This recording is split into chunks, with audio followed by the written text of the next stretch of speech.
Dear students, find the missing number கண்டுபிடிக்க போறோம். இந்த சம்மு பாருங்க, கொஞ்சம் லாஜிக்கா திங்க் பண்ணி ஆன்சர் கண்டுபிடிக்கிற மாதிரி இருக்கும்.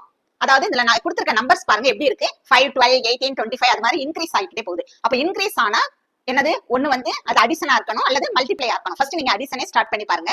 இப்ப 5க்கும் 12க்கும் இடையில என்ன டிஃபரன்ஸ் இருக்கு? 7. சரியா? அப்ப 5ஓட 7 என்ன செஞ்சிருக்காங்க? ஆட் பண்ணி என்ன போட்டிருக்காங்க? 12. அடுத்து நீங்க இந்த 12ஓட 7 ஆட் பண்ணி பாருங்க. சரியா? 12ஓட 7 ஆட் பண்ணா என்ன வந்திருக்கணும்? 19 போட்டிருக்கணும் இந்த இடத்துல. ஆனா என்ன கொடுத்திருக்காங்க? 18. அப்ப 18 இந்த 12ஓட எதை ஆட் பண்ணிருக்காங்க? 6 ஆட் பண்ணி என்ன போட்டிருக்காங்க? 18. அடுத்து பாருங்க, இந்த 18ஓட எதை ஆட் பண்ணிருக்காங்கன்னா 7 ஆட் பண்ணிருக்காங்க. 18ஓட 7 ஆட் பண்ணி என்ன போட்டிருக்காங்க? 25. 7, 6, 7. அப்ப அடுத்து என்னதான் வரும்? 6 தான் வரும். சரியா? அப்ப 25ஓட 6 ஆட் பண்ணா என்ன வரும் இந்த இடத்துல? 31. அடுத்து நம்ம கரெக்டான்னு பாத்துக்கணும். அடுத்து 6னா அடுத்து என்ன வரும்? 7.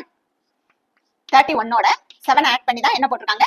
38. அப்ப நம்ம போட்டது கரெக்ட் தான். அடுத்து 7னா அடுத்து என்னது? 6.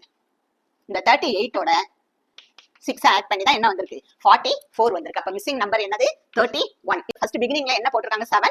அடுத்து 6, 7, 6, 7, 6. இந்த ரெண்டு நம்பர் நம்ம கண்டுபிடிச்சாலே அடுத்து அது மாதிரி லாஜிக்கா நம்ம போட்டுட்டு வந்துடலாம். நெக்ஸ்ட் இது உங்களுக்கான சம்.